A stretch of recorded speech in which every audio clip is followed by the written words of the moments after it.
DK's Take starts it. Three. Well, I like school, and I like football, and I'm gonna keep doing them both because they make me feel good. Two. Oh, it's over! It's over, ladies and gentlemen! One. Are you ready?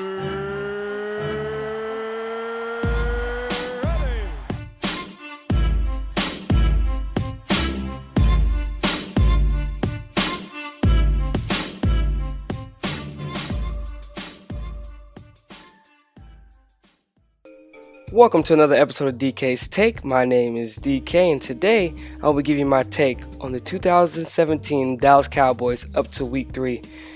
To begin, the Cowboys went 13-3 last year, losing to Green Bay in the divisional round of the NFC playoffs 34-31.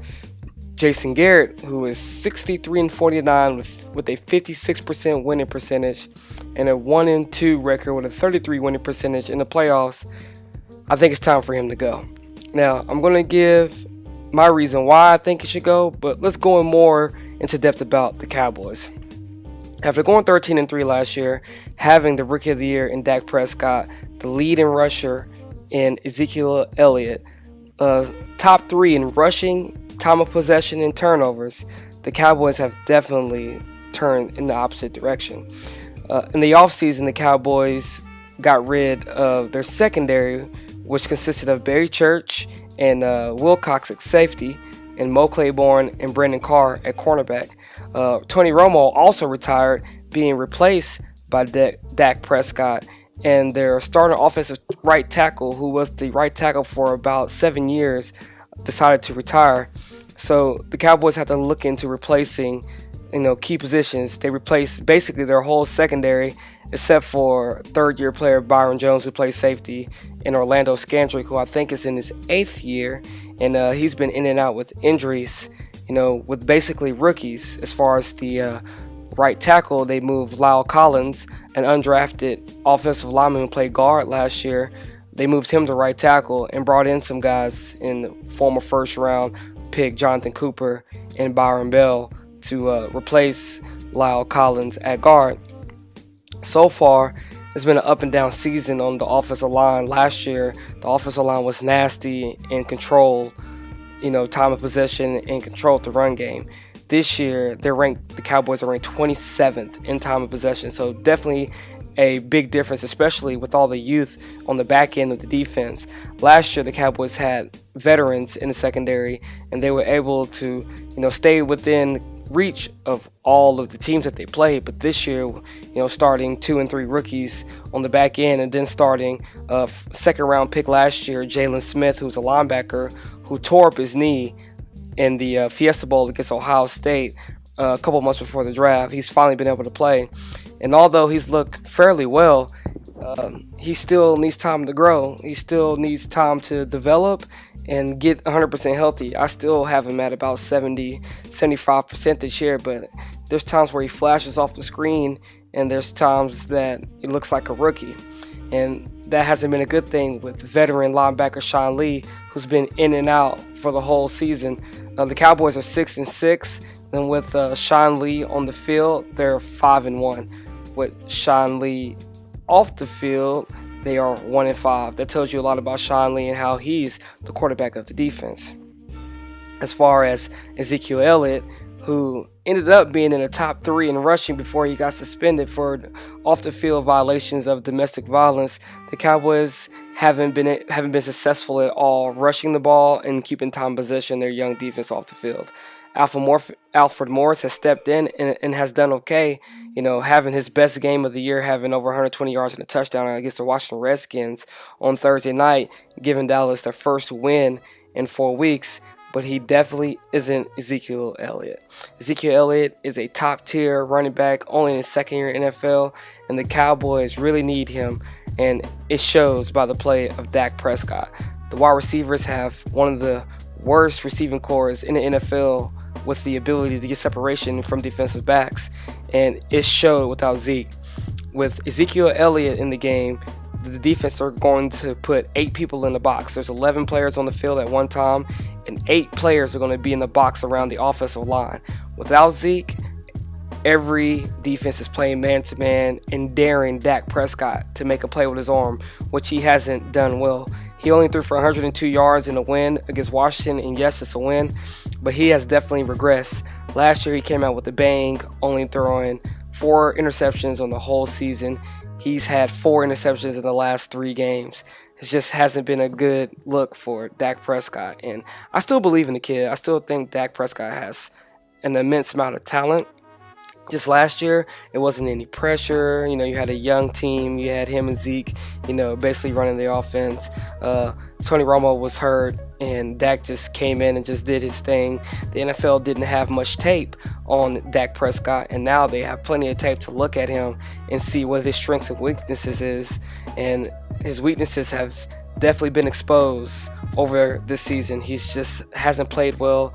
He looks more like a middle-of-the-road quarterback instead of a good quarterback. Not quite elite, but good. I've been hearing comparisons to a Joe Flacco, Super Bowl winning quarterback for the Baltimore Ravens, and Andy Dalton, who has been a disappointment to the Bengals, even though he's taken the Bengals to the playoffs in 7 of his 9 years in the NFL. So, Dak has a long way to go. I still believe in him. It's only his 2nd year.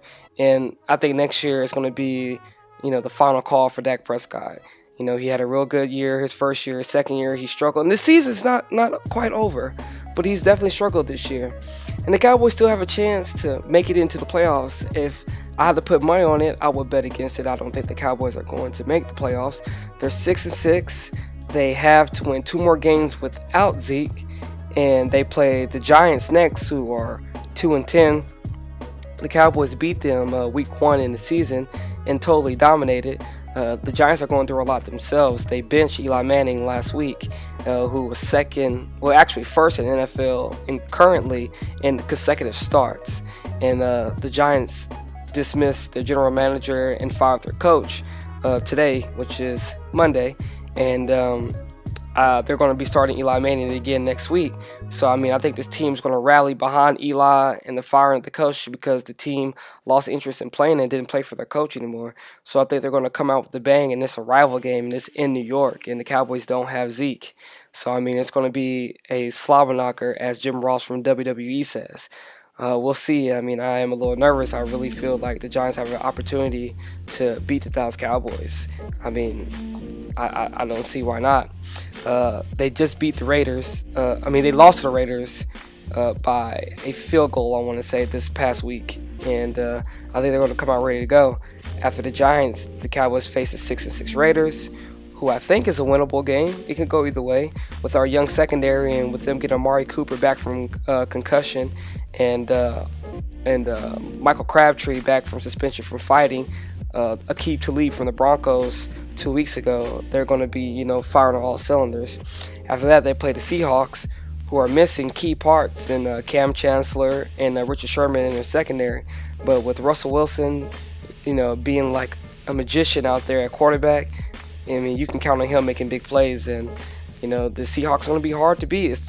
With the Eagles finishing off at 10-2, we lost to them earlier this year, and I'm really thinking that the Eagles are going to be in sole position of 1st or 2nd seed in the NFC and have a first-round bye. Unlike the Cowboys did versus the Eagles last year by sitting their starters, I think the Eagles are going to do the same thing. Now, out of these 4 games, 3 of the 4 are on the road, with Seattle being the solo home game, which is a good thing because I think Seattle is the hardest place to play on the road. With that being said, do I think the Cowboys will make it to the playoffs? No, I do not think so. I think 10-6 is going to be the right number to get into the playoffs, and with them already losing to the Falcons and to the Packers, who have a better record than them, and if they all tie up, the head-to-head will go into the playoffs. And I just don't see it happen to the Cowboys. I see them going 10-2 in these last 2 games, beating the Giants and Philly because Philly's resting their starters. And I think they're going to end up with an 8-8 record. And I really hope that they look into firing Jason Garrett. I think it's time to move on to a different coach. We need a coach with more of a backbone, who's going to stand his ground, who's going to push his team to be great. And it's difficult because our owner, Jerry Jones, is a very, very hands-on owner. and general manager, and he's going to be looking for a coach who he can kind of run over and be more of a ventriloquist, and the coach should be in a puppet. That's just his philosophy. When we did have good coaches like Bill Parcells, we were winning, and like Jimmy Johnson, when we won 2 Super Bowls, even though the Cowboys did win a Super Bowl 2 years later, it was still a Jimmy Johnson team. Even though Barry Switzer coached the team, Jimmy Johnson's the one to put that team together. So with that being said, I'm wishing for the best for the Dallas Cowboys and making it to the playoffs. But with them making it to the playoffs, that means Jason Garrett will be back next year. And if they don't make the playoffs and they got rid of Jason Garrett, that's a win in my opinion. Thank you for listening to the last episode of DK's Take. This is my last podcast with Mav Radio and Radio 2 for UNO. So I want to give a big shout out to my professor, Jodine Brownlee. She's super amazing. She's definitely pushed us to become great this semester, and we all really appreciate it. It has to be one of the top classes I've been at since I've been at UNO. Thank you to everybody for listening, and I am officially out.